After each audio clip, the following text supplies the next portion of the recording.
जी कैसे?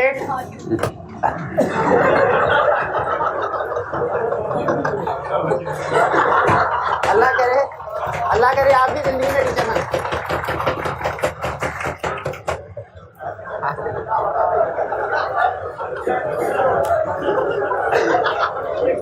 जो जो मेरी नकल उतारते हैं सबके लिए दुआ है।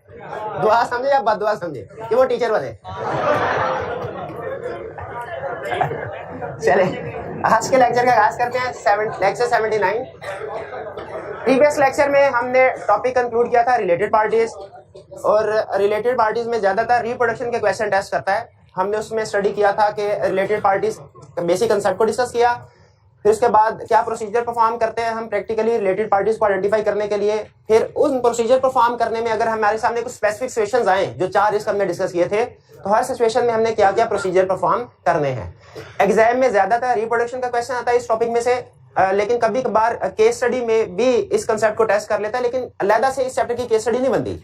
जैसा हमने देखा चैप्टर 4 पूरा केस स्टडी बनती है, चैप्टर 6, 7, 10, 14 कंफर्मेशन, इनकी पूरी केस स्टडी बनती है।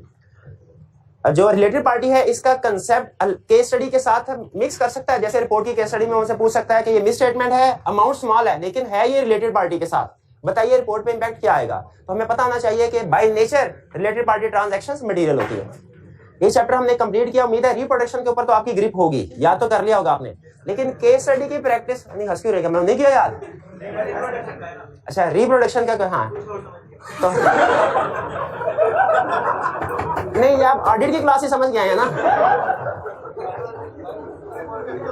तो आपको केस स्टडी की प्रैक्टिस के लिए मैंने 2 क्वेश्चन कहे थे। क्वेश्चन नंबर शायद वॉल्यूम 2 में से क्वेश्चन 2 और 3 था। तो क्वेश्चन आपने अटेम्प्ट किए हैं। कितने स्टूडेंट्स ने क्वेश्चन अटेम्प्ट किए 2 केस स्टडीज? शाबाश। बाकी स्टूडेंट्स भी वॉल्यूम 2 की, ठीक है, क्योंकि रिप्रोडक्शन की तो हमने वो कर ली। चलिए अब हम चलते हैं अपने नेक्स्ट चैप्टर की तरफ, जो है चैप्टर 17। चैप्टर 16 और 15 की तरह चैप्टर 17 भी रिप्रोडक्शन वाले कंसेप्ट्स के ऊपर बेस कर रहा है। इसमें ज्यादातर जो क्वेश्चन हमसे पूछता है वो रटे वाला होता है, लेकिन याद रखिए इसमें कंसेप्ट्स की तादाद ज्यादा है। इसमें कंसेप्ट्स की तादाद जो है वो छोटे छोटे, इसमें बहुत से कंसेप्ट सैम्पलिंग में इंक्लूड किए हुए हैं, और बेसिकली इसकी नेचर भी ऐसी है। अगर आप देखें तो हमने चैप्टर 1 में ही ये पढ़ लिया था अपने ऑडिट के स्टार्ट में ही, चैप्टर 1 में ही, कि ऑडिटर 100% ट्रांजैक्शंस को वेरीफाई नहीं करता। ऑडिटर अपने किसी भी क्लाइंट कंपनी का ऑडिट करता है, किसी भी ऑर्गेनाइजेशन का, तो उसकी 100% सारी की सारी ट्रांजैक्शंस को वेरीफाई नहीं करता, बल्कि सैंपल बेस पे काम करता है, ठीक है। और सैंपल का जो रिजल्ट होता है इसकी बेस पे वो कंक्लूजन ड्रा करता है, बताता है पूरी की पूरी पॉपुलेशन यानी पूरी की पूरी फाइनेंशियल स्टेटमेंट्स के बारे में। तो इसका मतलब यह हुआ कि जो सैंपल वो सेलेक्ट करता है, अब टोटल ट्रांजैक्शन फर्ज कीजिए 10,000 है, उसने उनमें से चेक करनी है फॉर एग्जांपल 1200-1500 ट्रांजैक्शन, लेकिन वो उन 1200-1500 ट्रांजैक्शन की बेस पे 10,000 ट्रांजैक्शन के ऊपर ओपिनियन देने जा रहा है कि ये ठीक है कि नहीं। उसका मतलब है जो उसको सैंपल सेलेक्ट करना चाहिए वो बड़े एहतियात के साथ सेलेक्ट करना चाहिए। और जितने भी रूल्स आप सैम्पलिंग में सीखेंगे ना, उन सब के रूल के पीछे एक बड़ा रूल है, क्या? कि sample should be representative of population. Sampling करे जरूर, लेकिन आपका सैंपल ऐसा होना चाहिए जो पॉपुलेशन का रिप्रेजेंटेटिव हो। इसका मतलब है हमारे सारे सबसे अहम चीज जो कंक्लूजन हम देने जा रहे हैं वो कंक्लूजन बेस कर रहा है हमारे सैंपल के रिजल्ट के ऊपर। तो हमें सैंपलिंग करते हुए बड़ी एहतियात से काम लेना चाहिए। इसीलिए इस एरिया के ऊपर पूरे का पूरा एक स्टैंडर्ड इंटरनेशनल स्टैंडर्ड में, और आईकैप ने पूरे का पूरा चैप्टर हमारे सिलेबस में डाल दिया, जिसमें हम यही सैंपलिंग के असूल सीखेंगे कि सैंपलिंग कितनी तरह से होती है, किस तरीके से की जानी चाहिए। और याद रखें अगर आपने सैंपल गलत सेलेक्ट कर लिया ना, उसके बाद चाहे प्रोसीजर्स आप जितने मर्जी ठीक परफॉर्म करें, अगर वो रिप्रेजेंटेटिव ऑफ पॉपुलेशन नहीं है, आप सही कंक्लूजन पे कभी नहीं पहुंच सकेंगे, ठीक है। और एक छोटी सी एग्जांपल आपको ये मैं देता हूं, एक कॉमन, क्या सैंपलिंग का कंसेप्ट हमारी कॉमन लाइफ पे भी अप्लाई होता है? बिल्कुल अप्लाई होता है, बिल्कुल अप्लाई। छोटी सी एग्जांपल देता हूं, फर्ज किया हमारे घर में हमारी माई बहनें हैं, वो अगर बिरयानी बनाती हैं, तो मुझे ये बताइए बिरयानी बनाने के बाद बिरयानी सही बनी है कि नहीं बनी? कैसे ना, पूरी बिरयानी नहीं खाते हो आपके लिए बिरयानी फूड बनाना चाहती है। वो क्या करते हैं, वो थोड़ा सा उसको चंद एक दाने चेक करते हैं, और इसकी बेस पे ये सैंपल है, और उसकी बेस पे उसके रिजल्ट की बेस पे इसका पहुंचने की पूरी पूरी बिरयानी ठीक बनी है। लेकिन याद रखें हालांकि एक छोटा सा काम है, लेकिन इसका भी रूल है क्या, कि जो आपने सैंपल सेलेक्ट करना है ना, उसे एक दफा हिला जुला के फिर सैंपल सेलेक्ट करना है। वरना अगर ऊपर से सैंपल सेलेक्ट करेंगे तो हो सकता है गलत कंक्लूजन पे पहुंच जाए, वो कच्चे हो भी, और अगर नीचे से सैंपल सेलेक्ट करेंगे हो सकता है वो जले हुए हो, वो भी गलत। तो इस छोटे से काम के लिए भी अगर कुछ रूल्स हैं तो खुद बताइए, हमारा जो इतना क्रिटिकल काम है ऑडिट का, क्या इसमें भी सैम्पलिंग के कुछ रूल्स होंगे कि नहीं होंगे? बिल्कुल होंगे, और यही रूल्स हम सीखने जा रहे हैं। अच्छा, रूल्स छोटे छोटे हैं लेकिन है सिंपल, इनमें मुश्किल चीज कोई नहीं है। सिर्फ एक जगह पे एक कंसेप्ट थोड़ा सा मुश्किल आता है, जो आज के लेक्चर का हिस्सा है, थोड़ा सा मुश्किल आता है। इसके अलावा पूरे चैप्टर में, और वो मुश्किल कंसेप्ट आईका में कभी पूछा भी नहीं, लेकिन चूंकि सिलेबस, हाँ बिल्कुल सिलेबस में है, तो आपको पता है हम सिलेबस में हर चीज को कवर करते हैं, और ना सिर्फ ये टेक्स्ट बल्कि आईके के क्वेश्चन बैंक भी, और क्वेश्चन बैंक के साथ एडिशनल प्रैक्टिस भी करते हैं। तो उसी तरह सिलेबस में एक चीज भी है ना, अगर कवर हमने उसको करना है, जरूर करना है, ठीक है। और इवन अगर कोई चीज आईके के स्टडी टेक्स्ट में नहीं है, सिलेबस से निकल चुकी, लेकिन क्वेश्चन बैंक में है, तो याद रखिए वो भी हमने कवर करना है। कल एक स्टूडेंट पूछ रहा था, कहता है सर आपने तो लिस्ट जो दी है उसमें कुछ टॉपिक आपने कहा सिलेबस का हिस्सा नहीं है, लेकिन बुक देखे तो उसमें है, तो ये फिर अगर सिलेबस का हिस्सा नहीं है तो आपने बुक में क्यों इंक्लूड किए? तो क्यों इंक्लूड? क्योंकि क्वेश्चन बैंक में उसका क्वेश्चन है, ठीक है, ये रीजन है, ठीक है। इसीलिए ध्यान में रखिएगा, एक एक चीज हमने स्टडी टेक्स्ट की इंशाल्लाह कवर करनी है। तो स्टार्ट करते हैं हम सैम्पलिंग से, ठीक है। सैम्पलिंग है क्या, ये तो हमें पता है, सैम्पलिंग का मतलब ये है, बल्कि सैम्पलिंग से भी पहले कहानी शुरू करते हैं, सिलेक्शन से। सिलेक्शन से याद रखिए, सैम्पलिंग आपको पता है कि हमने पूरी फाइनेंशियल स्टेटमेंट से ऊपर ओपिनियन देना है कि वो ठीक है कि नहीं, लेकिन इस फाइनेंशियल स्टेटमेंट से ओपिनियन देने के लिए पहले हम हर एरिया को अलग-अलग वेरीफाई करते हैं। जब सारे एरिया वेरीफाई हो जाते हैं, उसके बाद हम इस नतीजे पे पहुंचते हैं कि फाइनेंशियल स्टेटमेंट ठीक है कि नहीं।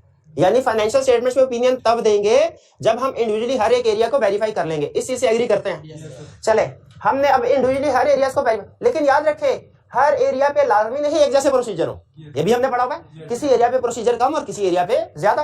तो याद रखें किसी एरिया पे तो हम सैंपलिंग करते हैं, किसी एरिया पे हो सकता है सैंपलिंग ना करें, सैंपलिंग ना करें किसी एरिया पे। याद रखिए, ये बात समझ आ रही है? किसी एरिया पे इसका मतलब क्या है?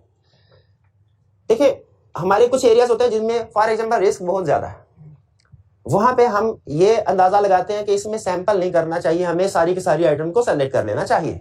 जैसे प्रैक्टिकली मैंने आपको एग्जांपल दी थी लीगल एक्सपेंसेस का एरिया, लीगल एक्सपेंसेस का एरिया प्रैक्टिकली हम उस एक्सपेंस में, उस काउंट में जितने भी एक्सपेंसेस आ रहे थे ना, चाहे छोटे छोटे क्यों ना, 5-5 हजार 10-10 हजार के क्यों ना, वेरीफाई किस लिए? क्या इस वजह से कि वो सिग्निफिकेंट अमाउंट है? नहीं, इस वजह से कि उसमें से हमें पता चलता है क्लाइंट के अलावा लीगल केसेस कौन कौन से चल रहे हैं। क्योंकि हमें तो हो सकता है क्लाइंट ने जो लीगल केसेस की लिस्ट दी है उसमें कुछ केसेस छुपा लिए हो, लेकिन ये नहीं हो सकता कि उन केसेस के वकील को पैसे ना दिए हो। पैसे दिए बगैर तो वकील काम ही नहीं करेगा। तो हम लीगल एक्सपेंसेस में से उनको वेरीफाई करते हुए सपोर्टिंग डॉक्यूमेंट से देखते हैं किस केस के पैसे मिले वकील को, और देखते हैं वो केस हमें क्लाइंट ने लिस्ट में इंक्लूड किया कि नहीं किया।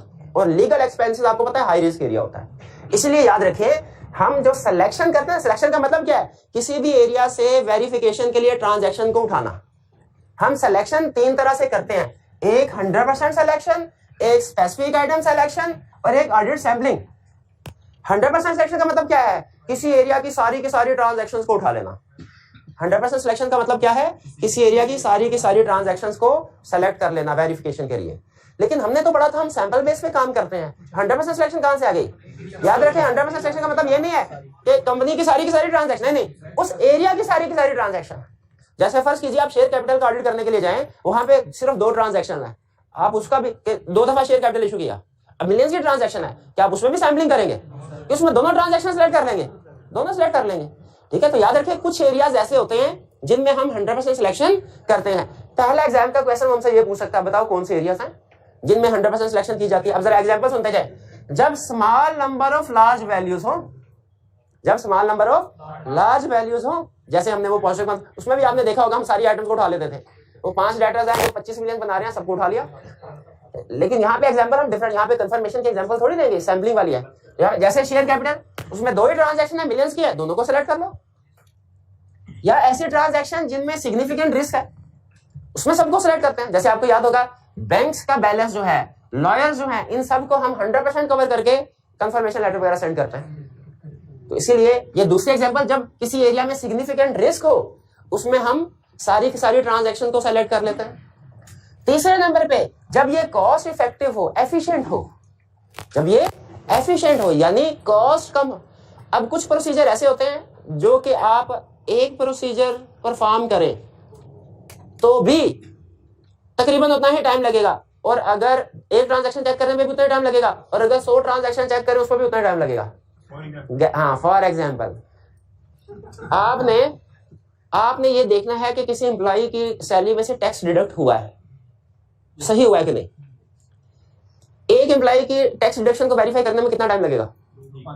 5 मिनट लगेंगे कि आपने देखना है हाउस रेंट अलाउंस बेसिक पे वगैरह सही हो रही है उसके मुताबिक टैक्स के रूल। और 2 एम्प्लॉइज में कितना टाइम लगेगा? 5 और 5 10 मिनट, 3 पे 5 और 5 15 मिनट। जब मैनुअली काम करेंगे तो ऐसे होगा, लेकिन जब आप कैट से यूज करेंगे, CAAT, computer assisted audit technique, ये IT वाले चैप्टर की टर्म है, लेकिन अभी कंसेप्ट बिल्ड कर रहा हूं। कैट का मतलब है कंप्यूटर असिस्टेड ऑडिट टेक्निक। अगर हम अपने ऑडिट टेक्निक्स यानी ऑडिट प्रोसीजर को परफॉर्म करते हुए असिस्टेंस लें, हेल्प लें कंप्यूटर से, तो इसे कहते हैं कैट्स। यानी आप कोई भी काम अगर कोई भी प्रोसीजर परफॉर्म करते हैं, कंप्यूटर की हेल्प ले लेना, कंप्यूटर का इस्तेमाल कर लें, उसे कहते हैं कैट्स। जैसे आपको अंदाजा होगा कि आजकल हर सेक्टर में कंप्यूटर इस्तेमाल होता है। क्या ऑडिट प्रोफेशन में कंप्यूटर इस्तेमाल नहीं होता? बिल्कुल। बहुत से सॉफ्टवेयर भी इजाद हुए हैं जो हमें ऑडिट प्रोसीजर परफॉर्म करने में हेल्प करते हैं। जिस तरह बहुत से कंप्यूटर सॉफ्टवेयर है फाइनेंशियल स्टेटमेंट प्रिपेयर करने के लिए, आपको पता होगा सेज, पेजट्री और ओरेकल वगैरह, और दूसरे ERP, बहुत से सिस्टम है, SAP। तो उसी तरह ये तो है अकाउंट्स, फाइनेंशियल स्टेटमेंट्स वगैरह, बिजनेस से रिलेटेड। उसी तरह ऑडिट से रिलेटेड भी बहुत से सॉफ्टवेयर, कुछ ऑडिट फर्म ने खुद से भी बनाए हुए हैं। तो अगर हम ऑडिट प्रोसीजर, कोई भी ऑडिट प्रोसीजर, इससे कंसर्न नहीं है कि वो टेस्ट ऑफ कंट्रोल है कि टेस्ट ऑफ डिटेल्स है, कोई भी ऑडिट प्रोसीजर परफॉर्म करते हुए अगर आप कंप्यूटर को इस्तेमाल करें तो उसे क्या कहेंगे? कैट। अगर आप इस प्रोसीजर को, जिसकी मैंने एग्जांपल दी टैक्स वाली, इसमें कैट्स को इस्तेमाल कर लें तो आप विद इन नो टाइम आप 100 एम्प्लॉइज का भी सैलरी कैलकुलेट कर सकते हैं और डिडक्शन को देख सकते हैं ठीक हुई कि नहीं। कैसे? आपको फार्मूला बताना पड़ेगा, ठीक है, कि अगर एम्प्लॉय की सैलरी इससे लेके इस रेंज में है तो ये रेट लगाए, अगर इससे लेके इस रेंज में है ये रेट लगाए। शायद आपने एक्सेल अगर सीखी है तो उसमें इस तरह की चीज सीखी होगी।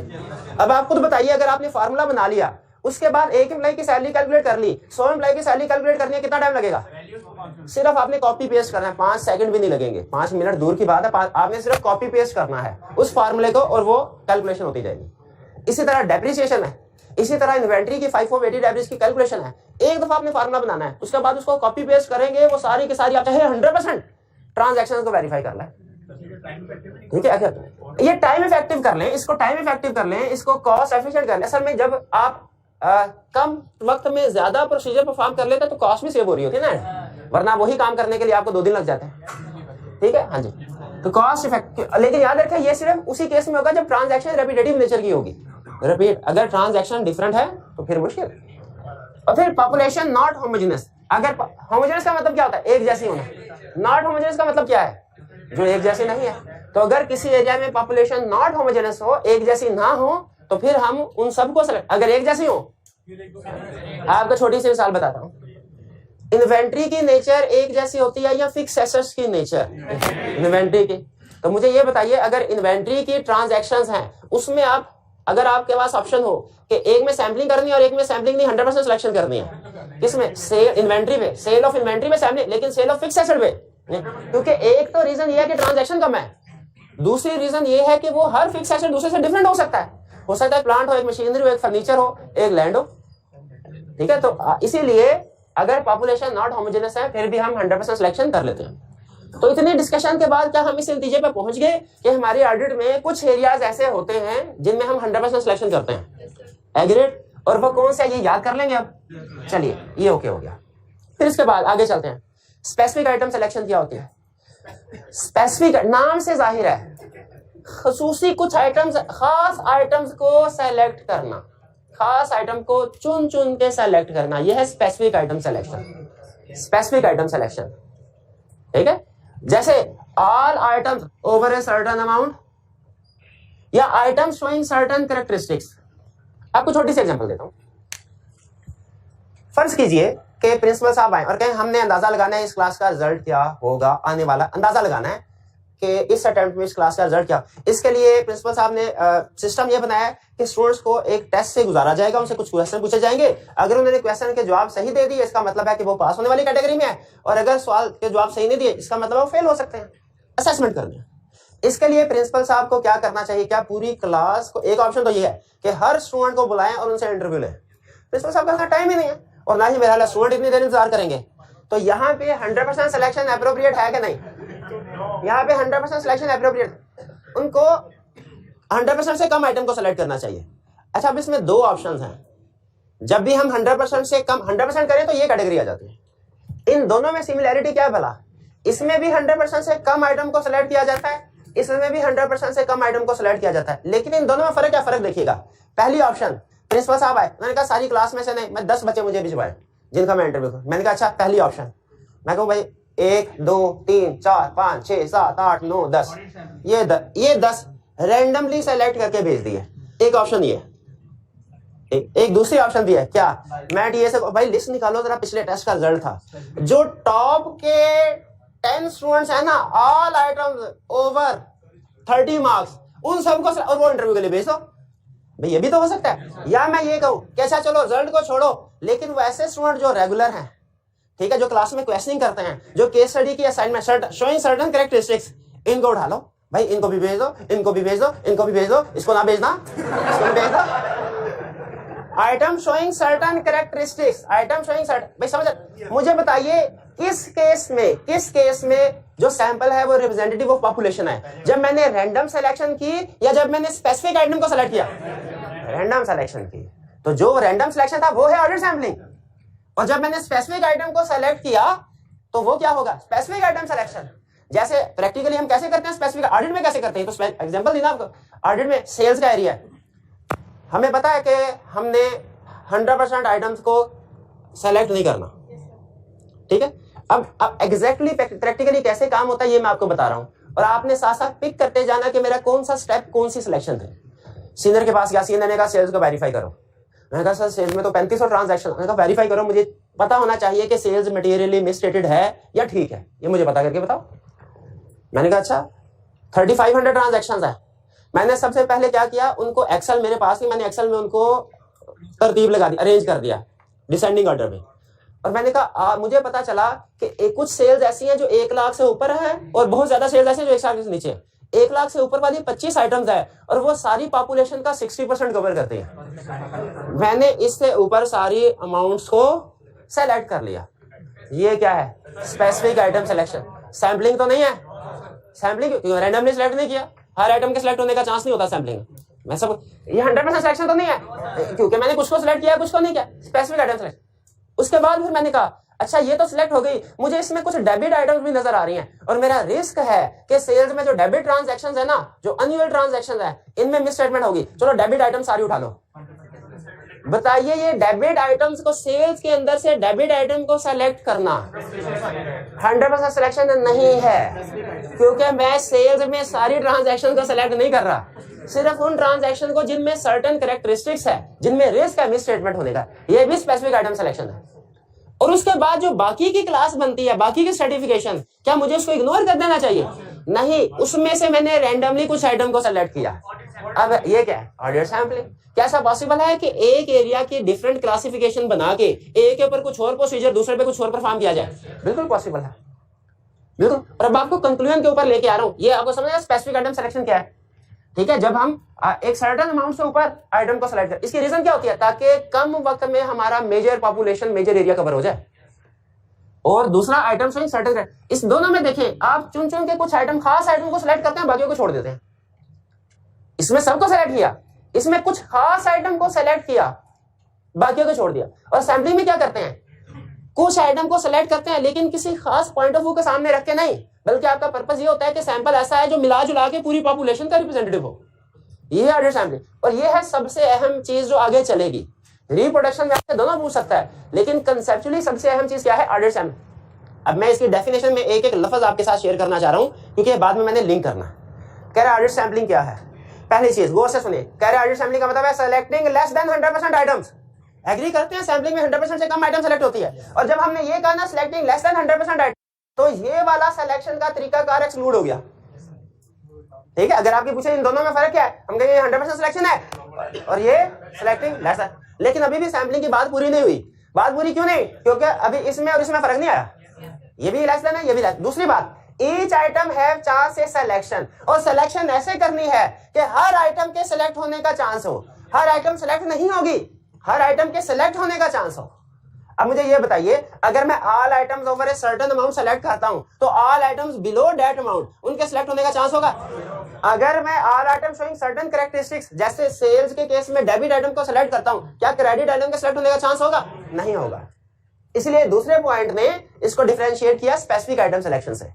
इसमें हर आइटम के सिलेक्ट होने का चांस नहीं है, लेकिन सैम्पलिंग में हर आइटम के सिलेक्ट होने का चांस। और क्यों, इसका फायदा क्या होता है, जब ईच आइटम के सिलेक्ट होने का चांस हो, हम सैम्पलिंग ऐसे करें, आइटम्स को ऐसे सिलेक्ट करें कि हर आइटम के सिलेक्ट होने का चांस है, तो इस सूरत में जो सैंपल होता है ना, वो पॉपुलेशन का रिप्रेजेंटेटिव होता है। हमारे सीनियर राइटर हमें कमेंट करते हैं, टेक्निकल बात बताते हैं, मैं कोशिश कीजिएगा कि समझिएगा। वो कहते हैं स्पेसिफिक आइटम सिलेक्शन में आप जो रिजल्ट पे पहुंचेंगे ना, जैसे फर्ज कीजिए ऑल आइटम ओवर 1 लाख सारी की सारी ठीक है, क्या आप ये कह सकते हैं सेल्स ठीक है? यही बात होगी, कहते हैं आप ये नहीं कह सकते, आप ये तो कह सकते हैं all items over 100,000 are correct, लेकिन ये नहीं कह सकते सेल्स इज ओके, क्योंकि आपका सैंपल पॉपुलेशन का रिप्रेजेंटेटिव नहीं था। आप 1 लाख से ऊपर का आपने सैंपल उठाया, उसके बारे में कंक्लूजन दे सकते हैं, 1 लाख से नीचे वाले पे कंक्लूजन नहीं दे सकते। लेकिन अगर आपने सैंपल ऐसे सेलेक्ट किया हो कि हर आइटम के सिलेक्ट होने का चांस है, तो चूंकि ये रिप्रेजेंटेटिव ऑफ पॉपुलेशन है, ये रिप्रेजेंटेटिव ऑफ पॉपुलेशन नहीं है, इसीलिए इसके रिजल्ट की बेस भी आप ये कह सकते हैं कि सारी पॉपुलेशन ठीक है या नहीं। ये सैंपल पॉपुलेशन का रिप्रेजेंटेटिव है, इसीलिए इसका जो कंक्लूजन होगा उसे आप पूरी पॉपुलेशन पे अप्लाई कर सकते हैं। जैसे मैंने टॉप 10 स्टूडेंट्स भेजे सर के पास और उन्होंने कहा एक स्टूडेंट बस सही जवाब नहीं दे सका, वो आज रिवाइज नहीं कर गया था, 9 स्टूडेंट्स, तो उसका मतलब है क्लास का रिजल्ट 90% होगा। क्या ये कंक्लूजन ठीक है? नहीं ठीक, क्योंकि ये सैंपल पॉपुलेशन का रिप्रेजेंटेटिव नहीं था। लेकिन अगर रैंडमली स्टूडेंट्स को सिलेक्ट किया जाए और वो कहे जी इसमें से 6 फारग हैं और 4 ने सही जवाब दिया है, तो आपका जो एस्टिमेटेड रिजल्ट है वो 40% होगा। क्या अब ये प्रोजेक्ट किया जा सकता है? yes, बिल्कुल किया जा सकता है। क्यों? क्योंकि आपके सैंपल पॉपुलेशन का रिप्रेजेंटेटिव है। लेकिन एक चीज ध्यान में रखिएगा, यहां तक पिक कर लिया आपने, एक अहम कंसेप्ट जो आगे चल के रिलेट करना है। सैंपल बहरहाल जितना मर्जी अच्छे तरीके से आप सेलेक्ट कर ले, रहता वो सैंपल ही है, और एक्चुअली पॉपुलेशन का रिजल्ट में फर्क थोड़ा बहुत आ सकता है। इसको कहते हैं हम सैम्पलिंग रिस्क। इसको हम क्या कहते हैं? कहते हैं जब कभी, बल्कि किताब में उसने एक एग्जांपल दी हुई है, उसने कहा है 1000 ट्रांजैक्शन है, पॉपुलेशन 1000, आपने 999 ट्रांजैक्शन सेलेक्ट कर ली और वो सारी ठीक थी, और आपने कहा कि सारी पॉपुलेशन, कहते हैं स्टिल थोड़ा बहुत ही सही, 0.0001% ही सही, लेकिन चांस अभी भी है क्या कि उसी जो 1000 में आपने ट्रांजैक्शन छोड़ी है ना, उसमें मिस स्टेटमेंट। इसीलिए जिस तरह हम ऑडिट रिस्क को कभी जीरो नहीं कर सकते ना, सैम्पलिंग रिस्क को भी कभी जीरो नहीं कर सकते। ठीक है, हाँ बिल्कुल। लेकिन याद रखें, हमने उसको रीजनेबल रखना है, मिनिमाइज करने की कोशिश करनी है। भाई कुछ बात समझ आइए? चलिए, ये थी हमारी डिस्कशन। अब मुझे बताइए, सिलेक्शन के तीनों तरीके आपको समझ आ गए? किसी भी आइटम को सिलेक्ट करने के 3 तरीके, 100%, स्पेसिफिक आइटम, ऑडिट सैम्पलिंग। अगर आपसे ये तीनों पूछ ले, बता देंगे? आगे चलते हैं। कह रहा याद कीजिए चैप्टर कौन सा? 11। चैप्टर 11 में हमने ऑडिट रिस्क पढ़ा। ऑडिट रिस्क क्या है? Audit risk is the risk that auditor expresses inappropriate opinion when financial statements are materially misstated। याद है? तो अगर याद है तो मुझे बताइए, ऑडिट रिस्क के 3 एलिमेंट्स या 3 रीजंस थे। Inherent risk, control risk, detection. Inherent risk क्या था? जो nature of transaction, nature of entity की वजह से राइज हो। कंट्रोल रिस्क क्या था? जो मैनेजमेंट का बनाया हुआ इंटरनल कंट्रोल में वीकनेस की वजह से हो। और डिटेक्शन रिस्क क्या था? कि ऑडिटर मिस स्टेटमेंट को डिटेक्ट नहीं कर सका।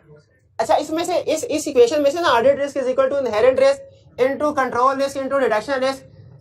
2 हमारे कंट्रोल से बाहर है, 1 हमारे कंट्रोल में है, डिटेक्शन।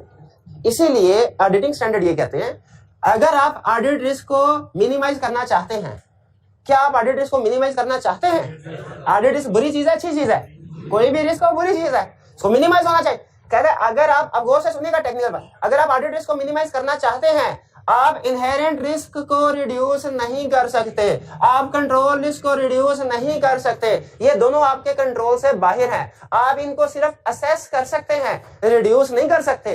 इनहेरेंट रिस्क को असेस कर सकते हैं, रिड्यूस क्योंकि हमारे कंट्रोल से बाहर है। कंट्रोल रिस्क को असेस कर सकते हैं, रिड्यूस नहीं कर सकते, हमारे कंट्रोल से बाहर है। हाँ, अगर आप ऑडिट रिस्क को रिड्यूस करना चाहते हैं, फिर एक ही ऑप्शन आपके पास, क्या? डिटेक्शन रिस्क को कम कर दें। और डिटेक्शन रिस्क क्या है कि फाइनेंशियल स्टेटमेंट में मिस स्टेटमेंट है और ऑडिट प्रोसीजर उस मिस स्टेटमेंट को डिटेक्ट ना कर पाए।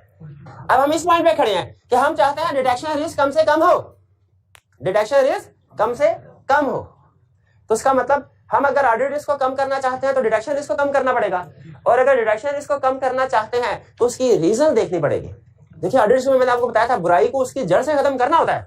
अगर आप ऑडिट रिस्क को खत्म करना चाहते हैं, कम करना चाहते हैं, खत्म तो नहीं होगा, एब्सोल्यूट सॉल्यूशन नहीं, कम करना चाहते हैं, तो आपको इसकी रीजंस देखनी पड़ेंगी। हमें 3 रीजन सामने आई। आप डिटेक्शन रिस्क के ऊपर फोकस करना है, डिटेक्शन रिस्क को कम करना चाहते हैं, इसकी भी तो रीजन देखनी पड़ेगी। इसके हैं दो रीजन। डिटेक्शन रिस्क का मतलब क्या है कि ऑडिटर मिस स्टेटमेंट को डिटेक्ट ना कर पाए। डिटेक्शन रिस्क का मतलब क्या है, मतलब ध्यान में रखिएगा कि ऑडिटर मिस स्टेटमेंट को डिटेक्ट ना कर पाए। ऑडिटर मिस स्टेटमेंट को डिटेक्ट नहीं कर पाता, इसकी दो रीजन हो सकते हैं। अब मैं रीजन जो एग्जांपल जो डेफिनेशन लिखी हुई ना उससे नहीं समझाऊंगा, एग्जांपल आपके सामने रख रहा हूं, आप खुद पहचानिएगा दो रीजन कौन सी है। एक को कहते हैं सैम्पलिंग रिस्क और एक को कहते हैं नॉन सैम्पलिंग रिस्क। एग्जांपल सुनिएगा, मैं मैनेजर हूं क्लाइंट का, मैंने अपने टीम मेंबर को बुलाया, मैंने कहा भाई ये एंड है 31 दिसंबर और स्टॉक काउंट पे जाना है, तो ऐसा करो ये बजट पकड़ो, ठीक है, और क्लाइंट के वेयर हाउस हैं टोटल 20, तुमने इनमें से 7 वेयर हाउसेज को विजिट करना है। सिलेक्शन मैंने कर दी है, ये डिफरेंट सिटीज में है, हर शहर का बजट, उस पर कितना खर्चा लगेगा, खर्चा तुम्हारे पास है, जाओ स्टे करो होटल में और स्टॉक काउंट करो, ट्रैवलिंग का भी बजट अप्रूव्ड है, स्टॉक काउंट करो और रिजल्ट मेरे पास ले आना। ये भाई 10 दिन बाद वापस आए और कहने लगे सर ये लीजिए ये रिजल्ट है। उनमें कोई प्रॉब्लम, उन्होंने कहा था सारा 7 स्टॉक पूरा है, कोई प्रॉब्लम नहीं थी, हमने रिपोर्ट दे दी। उसके बाद पता चला क्लाइंट ने एक वेयर हाउस में मटेरियल आइटम शो करवाई थी जो सारी की सारी फेक थी, सारी की सारी फेक। अब देखिए ऑडिटर्स आ गया कि इनएप्रोप्रिएट ओपिनियन, हालांकि फाइनेंशियल स्टेटमेंट में मिसस्टेटमेंट थी, हमने इनएप्रोप्रिएट यानी अनमोडिफाइड ओपिनियन दे दिया और बाद में पता चला भी स्टॉक तो फेक था। सोचिए इसमें कुछ ना कुछ इनहेरेंट रिस्क भी होगी, शायद कंट्रोल रिस्क भी हो, ठीक है। क्या डिटेक्शन रिस्क है कि नहीं इसमें, कि मिस स्टेटमेंट थी, ऑडिटर उसको डिटेक्ट नहीं कर पाया, डिटेक्शन रिस्क है। अब इसको आगे जब अब ये केस चलेगा कोर्ट में, दो रास्ते निकलते हैं यहां से कि ऑडिटर क्यों मिस स्टेटमेंट डिटेक्ट नहीं कर पाया। ये तो कंफर्म है ऑडिटर मिस स्टेटमेंट डिटेक्ट नहीं कर पाया, यहां से दो रास्ते निकलेंगे।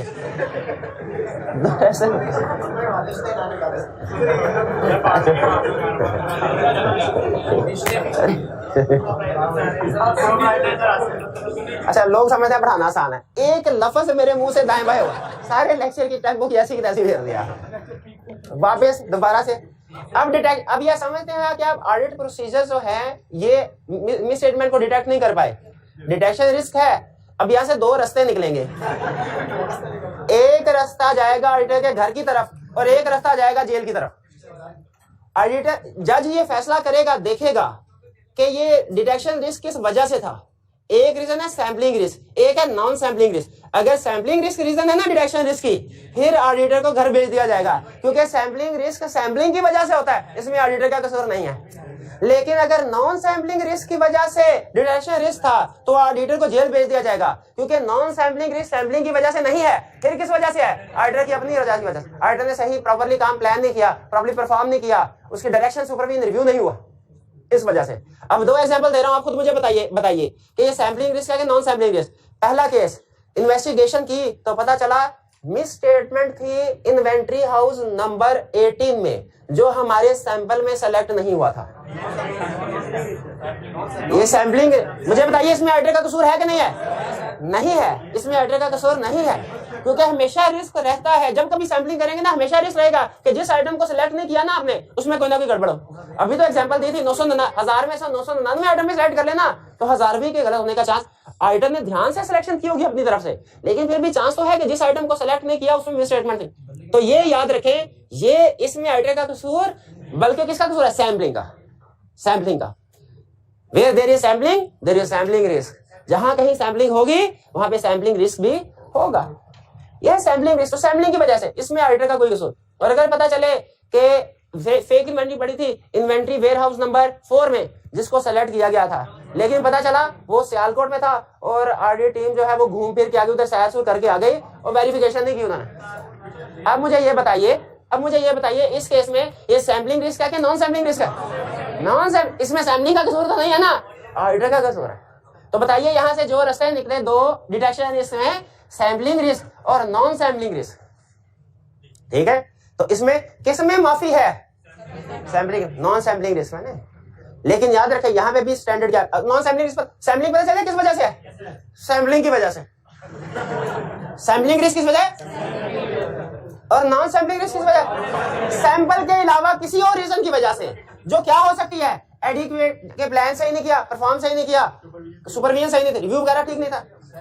अब यहां पे स्टैंडर्ड ये कहता है अच्छा इंटरेस्टिंग चीज सुने, कहता बताइए सैम्पलिंग रिस्क को, डिटेक्शन रिस्क को कम करना है ना, लिंक ध्यान में रखिएगा, ऑडिट रिस्क को कम करना है, उसके लिए डिटेक्शन रिस्क को कम करना है। डिटेक्शन रिस्क को कम करने के लिए सैम्पलिंग रिस्क को कम करना चाहिए कि नॉन सैम्पलिंग रिस्क? दोनों को। और स्टैंडर्ड सुन ले जरा, क्या कहता है? कहता है non sampling risk should be reduce to 0, sampling risk should be reduce to minimum. कहता है ये दोनों इसको तो एक भी माफी नहीं है। अगर स्टैंडर्ड ने 1000 प्रोसीजर भी कहा हुआ ना रिक्वायर्ड है करने हैं, और आप एक प्रोसीजर भी नहीं करते, 999 कर लिए, एक प्रोसीजर भी छोड़ा, स्टैंडर्ड आपको माफी नहीं देगा, क्योंकि ये नॉन सैम्पलिंग रिस्क है। Non sampling risk should be reduce to 0। और ये कैसे रिड्यूस होगा भाई? जो रीजन है उनको उठा दे, जो रीजन है उनको, आप अपनी प्लानिंग एडिक्वेट करें, आप अपनी परफॉर्मेंस इंप्रूव करें, आप सुपरविजन एप्रोप्रिएट कर दें। ये बात समझ आ रही है? Non sampling risk. अच्छा सैम्पलिंग रिस्क भी कम होना चाहिए, बिल्कुल। कैसे रिड्यूस होगा?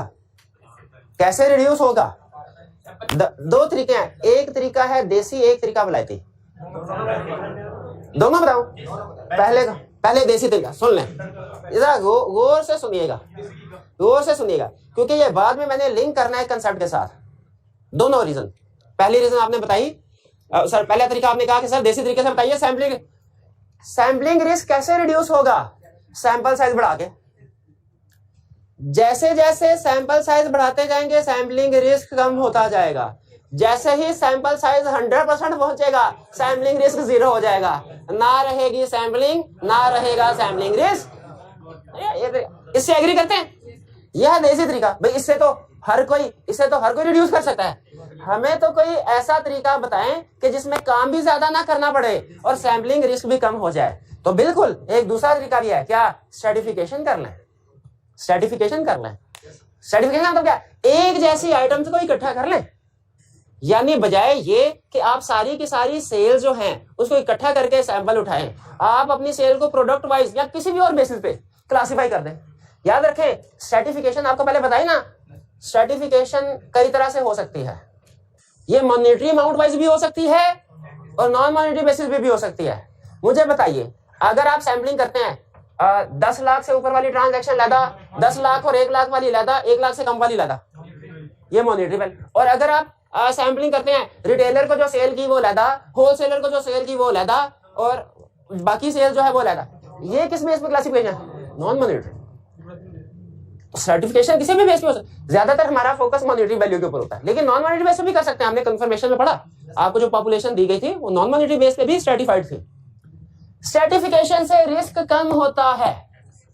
अच्छा ये आप जहन में बिठा, जैसे आपको एक रूल बताया था मटेरियलिटी और ऑडिट का इनवर्स रिलेशनशिप होता है, इसके रीजन कभी नहीं बताई, इसके रीजन नहीं बताई ना, सिर्फ ये बताया क्योंकि काम की बात इतनी ही है, रीजन समझना जरूरी। उसी तरह जहन में रखें स्ट्रैटिफिकेशन से रिस्क कम होता है। कैसे कम होता है समझने की जरूरत, एक लाइन बता देता हूं, जिसको समझ आ गई, जिसको नहीं समझ आई छोड़े। जब आप फाइनल लेवल पे जाएंगे ना, बीएफडी एक सब्जेक्ट है वो पढ़ेंगे, तो वो आपको रिस्क को क्वांटिफाई करना सिखाएगा, और वो आपको बताता है रिस्क को कैसे क्वांटिफाई करते हैं। स्टैंडर्ड डेविएशन या वेरियस एनालिसिस।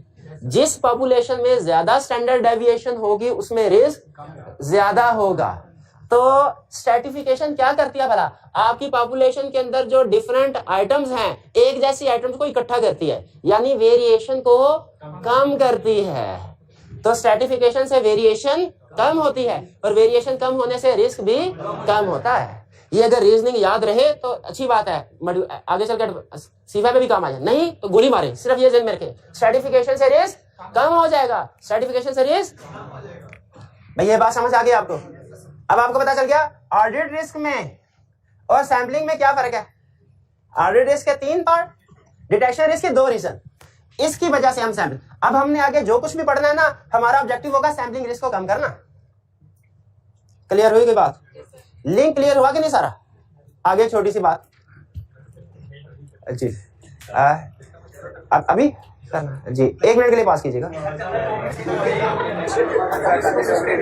चलिए जी। अच्छा स्टूडेंट ने यहाँ पे मुझे बताइए रिलेशनशिप, यहाँ पे स्टूडेंट ने क्वेश्चन पूछा, क्वेश्चन अच्छा, उन्होंने कहा सर ऑडिटर भी तो एक इंसान है, उससे भी तो गलती हो सकती है, तो नॉन सैम्पलिंग रिस्क स्टैंडर्ड ये क्यों 0 होना चाहिए, उससे गलती। याद रखें बिल्कुल गलती हो सकती है, लेकिन हमारा जो काम होता है ना प्रैक्टिस में, जो ऑडिट प्रोसेस परफॉर्म करते हैं, वो एक बंदे के ऊपर डिपेंडेंट नहीं होता। एक बंदे का काम 4-4, 5-5 लोग चेक कर रहे होते हैं। हर बंदे का काम कोई ना कोई दूसरे लोग रिव्यू कर, जूनियर टीम मेंबर उसका काम रिव्यू होता है, सीनियर करता है। सीनियर का काम रिव्यू करता है असिस्टेंट मैनेजर। असिस्टेंट मैनेजर का काम रिव्यू करता है सीनियर मैनेजर या मैनेजर। सीनियर मैनेजर का काम रिव्यू करता है पार्टनर। पार्टनर के काम को रिव्यू करता है क्वालिटी कंट्रोल रिव्यूअर। तो अगर इतने रिव्यू करने के बाद भी कोई चीज रह जाए तो स्टैंडर्ड ये कहता है कि इसकी माफी अब नहीं है। एक दो बंदों से गलती हो सकती है, लेकिन 5-6 बंदों से तो वो कर क्या रहे हैं उधर, वो कर क्या, हाँ सबको पकड़ना चाहिए। ऑफिशियली सिर्फ एक बंदे को पकड़ा जाए जिसकी रिस्पॉन्सिबिलिटी, जिसने रिपोर्ट पे साइन किया है, एंगेजमेंट पार्टनर। एंगेजमेंट पार्टनर, हाँ बिल्कुल। इसीलिए एंगेजमेंट पार्टनर हालांकि सबसे कम काम करता है, लेकिन सबसे ज्यादा टेंशन में वही होता है, क्योंकि उसे पता है कल को कोई भी गड़बड़ हुई ना तो बाकी सारे निकल जाएंगे, मुझे पकड़ लिया जाएगा। ठीक है, इसीलिए कहते हैं ना। और वैसे भी स्टैंडर्ड ने ऑलरेडी हमें दी हुई है रीजनेबल एश्योरेंस।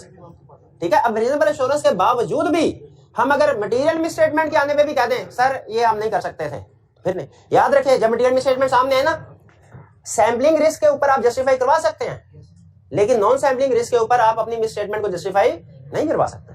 अच्छा, अब सैम्पलिंग रिस्क की ना टाइप्स हैं दो, ज़हन में रखिएगा। मैं आपको डेफिनेशन बता रहा हूं। डिटेक्शन रिस्क तो आपको पता चल गया ना। सैम्पलिंग रिस्क हमने क्या पढ़ा था? नॉन सैम्पलिंग रिस्क क्या है? सैम्पलिंग के अलावा किसी भी। अब सैम्पलिंग रिस्क की कंसेप्चुअल डेफिनेशन है सैम्पलिंग की वजह से जो आप सही कंक्लूजन पे नहीं पहुंच सके। लेकिन अब मैं इसकी प्रॉपर डेफिनेशन जो लिखी हुई है स्टैंडर्ड में उन अल्फाज के साथ बता रहा हूं। कह रहा है सैम्पलिंग रिस्क क्या है? Sampling risk is the risk that के ऑडिटर का conclusion based on sample might be different if entire population would have been tested. Sampling risk क्या है कि ऑडिटर ने सैंपल की बेस पे जो कंक्लूजन दिया ना, अगर सारी की सारी पॉपुलेशन को टेस्ट करता कंक्लूजन डिफरेंट होता। ये बात समझ आ रही है कि सैंपल की बेस पे जो कंक्लूजन दिया, अगर सारी की सारी पॉपुलेशन को टेस्ट किया जाता कंक्लूजन डिफरेंट। यह है सैम्पलिंग रिस्क। अब जरा सुनिए इस डेफिनेशन को नहीं, अब आगे जो भी कंसेप्ट है ना, डेफिनेशन आपके ज़हन में रहे, कंसेप्ट समझ आता जाएगा कि सैंपल की बेस पे कंक्लूजन कुछ और, पॉपुलेशन की बेस पे कंक्लूजन कुछ और। सैम्पलिंग रिस्क क्या है? सैंपल की बेस पे कंक्लूजन कुछ और, पॉपुलेशन की बेस पे कंक्लूजन कुछ और। ये बात समझ आ रही है आपको? अब आपको सैम्पलिंग रिस्क के टाइप्स बता रहा हूं। सैम्पलिंग रिस्क मुझे बताइए कहां होगा? जहां सैम्पलिंग होगी ऑडिटर। अच्छा, अगर कंसेप्ट समझ आता तो मुझे बताइए। 4 ऑडिटर के प्रोसीजर हैं, 2 में सैम्पलिंग होती है, 2 में नहीं। प्रोसीजर कौन सा है? Risk assessment procedure, test of control, test of detail, analytical procedure. Analytical procedure में सैम्पलिंग नहीं होती, उसमें तो सारी की सारी पॉपुलेशन को सेलेक्ट करते हैं। रिस्क असेसमेंट प्रोसीजर में सैम्पलिंग नहीं होती, उसमें तो स्पेसिफिक आइटम को सेलेक्ट करते हैं जिनमें रिस्क। तो सैम्पलिंग कहां होती है? टेस्ट ऑफ कंट्रोल और टेस्ट ऑफ डिटेल। जहां जहां टेस्टिंग वहां सैम्पलिंग, जहां सैम्पलिंग वहां सैम्पलिंग रिस्क। तो इसका मतलब है सैम्पलिंग रिस्क 2 प्रोसीजर में आएगा, टेस्ट ऑफ कंट्रोल में, टेस्ट ऑफ डिटेल में। ये बात समझ आ गई? अच्छा, अब लॉजिकली सोचेंगे फौरन समझ आ जाएगा ये कंसेप्ट। रिस्क, सैम्पलिंग रिस्क के आगे फर्दर 2 टाइप्स है, over Reliance, under Reliance. Risk of over Reliance, risk of under Reliance. जब आप फुली टीचर पे रिलाय कर लें कि जो करवाना टीचर ने करवाना, मैंने तो कुछ भी नहीं करना, ओवर रिलायंस। भाई घर जाके कम से कम असाइनमेंट तो खुद करनी है ना, ओवर रिलायंस। और अगर आप कहें भाई टीचर को तो कुछ आता ही नहीं है, मैं ही सारा काम करूंगा, अंडर रिलायंस। ओवर रिलायंस, अच्छा एक है, दोनों गलत।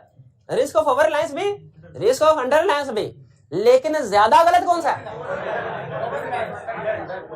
ओवर रिलायंस ज्यादा गलत है, क्योंकि ओवर रिलायंस की वजह से आप फेल हो सकते हैं, अंडर रिलायंस की वजह से आप प्रोसीजर ज्यादा परफॉर्म करेंगे लेकिन फेल नहीं होंगे। फेल नहीं हो, हैं दोनों गलत। मैं देखिए पहली बात मैंने ये कि दोनों ना अंडर रिलायंस होना चाहिए ना ओवर रिलायंस, लेकिन दोनों में से ज्यादा बुरा कौन सा है? ओवर रिलायंस। उसी तरह अब मुझे ये बताइए, अब मैं आपके सामने 2 एग्जांपल दूंगा, बताइए पहले कौन सी? टेस्ट ऑफ कंट्रोल की, सैम्पलिंग रिस्क में टेस्ट ऑफ कंट्रोल की एग्जांपल दूं कि टेस्ट ऑफ डिटेल की? पहले टेस्ट ऑफ कंट्रोल की, तरतीब से चलते हैं। टेस्ट ऑफ कंट्रोल की एग्जांपल, टेस्ट ऑफ कंट्रोल में सैम्पलिंग करते हैं, यस सैम्पलिंग करते हैं। टेस्ट ऑफ कंट्रोल में सैम्पलिंग रिस्क है, यस सैम्पलिंग रिस्क है। कितनी टाइप का सैम्पलिंग रिस्क? 2 रिस्क टाइप, एक है अंडर रिलायंस, एक है ओवर रिलायंस। एक इसका और भी नाम है इनकरेक्ट सैंपल रिजेक्शन, वो आप जब देखेंगे अल्टरनेटिव में आपको समझ आ जाएंगे। एक है ओवर रिलायंस, एक है अंडर रिलायंस। अच्छा, ओवर रिलायंस का मतलब क्या है? अब सुनिए एग्जांपल मैं बताऊंगा, आपने बताना है ओवर रिलायंस के अंडर रिलायंस। ऑडिटर ने सैंपल, टेस्ट ऑफ कंट्रोल है, सैंपल की बेस पे ऑडिटर इस नतीजे पे पहुंचा कंट्रोल स्ट्रांग है, असल में कंट्रोल्स वीक थे पॉपुलेशन में, ये सैम्पलिंग रिस्क है। ये कौन सा है? ओवर रिलायंस। शाबाश। क्यों? क्योंकि अब इसका मतलब ये हुआ, हाँ अब वो स्ट्रांग है, प्रोसीजर कम परफॉर्म करेगा, हो सकता है कोई मिसस्टेटमेंट डिटेक्ट ना कर पाए। दूसरा case, test of control perform कर रहा है, सैंपल की बेस पे इस नतीजे पे पहुंचा कंट्रोल्स वीक हैं, असल में पॉपुलेशन में कंट्रोल स्ट्रांग थे, रिस्क अंडर रिलायंस। बिल्कुल। अब इसका इफेक्ट एफिशिएंसी के ऊपर तो होगा, इसका हमारे ऑडिट ओपिनियन ऑब्जेक्टिव पे फर्क नहीं पड़ेगा। क्यों भला?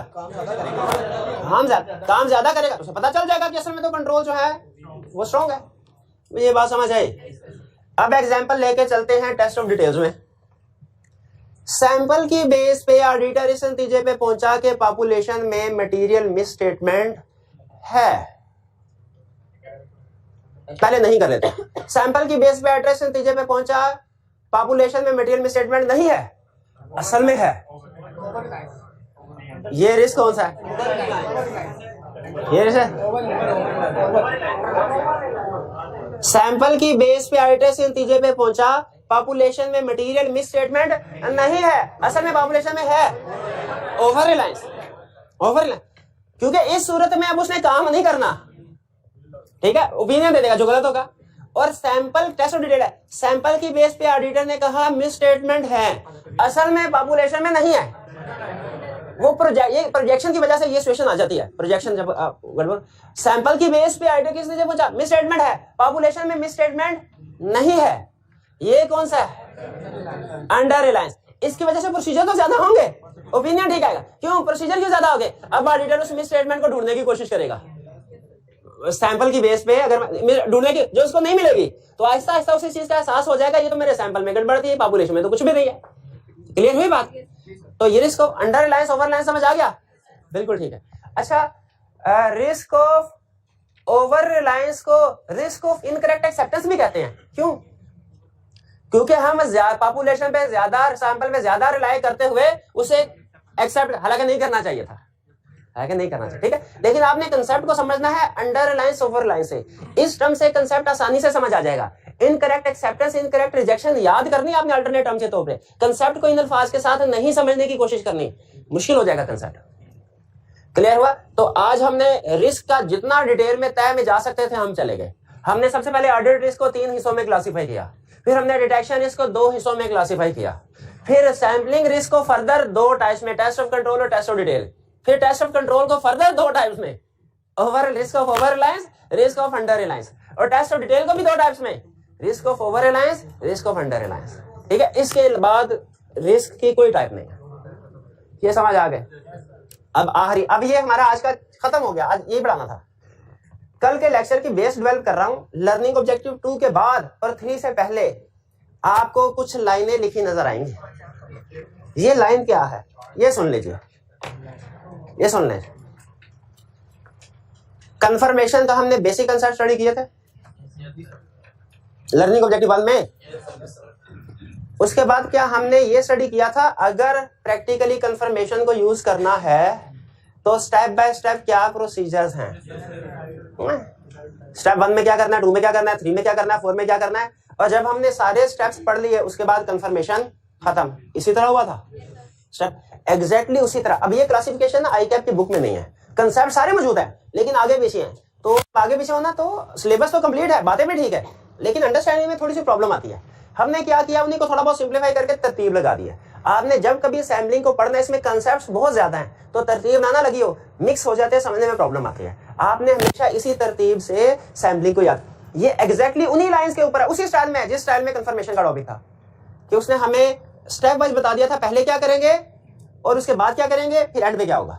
एग्जैक्टली उसी तरह सैंपल अगर परफॉर्म करना चाहते हैं। अच्छा, ये अप्रोच आपको पता है सैम्पलिंग टेस्ट ऑफ कंट्रोल में भी होती है, टेस्ट ऑफ डिटेल में भी होती है। ये अप्रोच बताइए टेस्ट ऑफ कंट्रोल के लिए कि टेस्ट ऑफ डिटेल्स के लिए? दोनों के लिए। हाँ, जहां पे जो कंसेप्ट इररिलेवेंट होगा टेस्ट ऑफ कंट्रोल को मैं आपको बता दूंगा, भाई ये कंसेप्ट जो है ना ये टेस्ट ऑफ कंट्रोल में होता है, टेस्ट ऑफ डिटेल में नहीं होता, या ये वाला कंसेप्ट टेस्ट ऑफ डिटेल में, टेस्ट ऑफ कंट्रोल में नहीं है। तो बजाय ये कि 2 अप्रोचेस आपको सिखाऊं, टेस्ट ऑफ कंट्रोल की लहदा, टेस्ट ऑफ डिटेल की सैम्पलिंग की लहदा, एक ही कंप्रिहेंसिव अप्रोच है, इसी के अंदर दोनों कवर हो रहे हैं। हाँ, जो जो स्टेप दूसरे इररिलेवेंट है वो मैं आपको बता दिया करूंगा। तो सबसे पहला स्टेप क्या है, सैंपल डिजाइन। दूसरा स्टेप क्या है, performing audit procedure on sample. तीसरा स्टेप क्या है, प्रोजेक्टिंग रेट ऑफ डेविएशन और मिस स्टेटमेंट। और फोर्थ स्टेप क्या है, वैल्यूएटिंग रिजल्ट ऑफ सैंपलिंग। यानी डिजाइन, परफॉर्मिंग प्रोसीजर, प्रोजेक्शन और valuation. Design, procedure, projection, valuation, ये 4 लफ्ज याद रखने हैं आपने। डिजाइन, प्रोसीजर, प्रोजेक्शन, और याद रखें, ये आपको कंसेप्ट याद आया कि जब कभी सैम्पलिंग यूज करते हैं ना, हमेशा प्रोजेक्शन करते हैं, हमेशा प्रोजेक्शन करते हैं। ठीक है, एक केस में आसान है प्रोजेक्शन, एक में मुश्किल भी नहीं है। जो मुश्किल वाली प्रोजेक्शन पता है कैसे करते हैं? अगर 10 के ट्रांजैक्शन में 2 की गलतियां हैं तो 100 की ट्रांजैक्शन पॉपुलेशन में कितनी गलतियां होंगी? ये है वो वाली प्रोजेक्शन जो मुश्किल है। अगर ये मुश्किल है तो फिर आसान क्या होगी? आसान ये होगी कि आपने प्रोजेक्शन करनी ही नहीं, जो सैंपल का रिजल्ट है वही प्रोजेक्शन का रिजल्ट भी होता है। लेकिन ये बातें कल डिस्कस होंगी। छोटे छोटे देखें, 1 2 3 4 5 6 7 8 9 10, और इनमें से कुछ चीजें ना 2 बन जाती हैं। जैसे इवेल्युएटिंग रिजल्ट है ना, टेस्ट ऑफ कंट्रोल का रिजल्ट ज्यादा वैल्यूएट होगा टेस्ट ऑफ डिटेल का ज्यादा, तो 10 के बजाय 11 हो गई। इसी तरह प्रोजेक्शन में रेट ऑफ डेविएशन की प्रोजेक्शन का रूल अलग है, मिस स्टेटमेंट का अलग, 12 हो गए। सैंपल साइज है ना, टेस्ट ऑफ कंट्रोल का अलग, टेस्ट ऑफ डिटेल का अलग। तो कुछ में तो समझ लीजिए 14-15 कंसेप्ट हैं। ये सारे कंसेप्ट बिखरे हुए हैं, छोटे छोटे कंसेप्ट। तरतीब अगर आपको याद होगी ना, कंसेप्ट कोई प्रॉब्लम ही नहीं है। और आई कैप इसमें से कंसेप्ट ही पूछता है। नॉर्मली रिप्रोडक्शन, नॉर्मली कुछ एक केसेस में केस स्टडी भी पूछी है, लेकिन ज्यादा ट्रेंड उसका क्या है? रिप्रोडक्शन। कंसेप्ट के ऊपर खास तौर पे हमने फोकस करना है। क्लियर?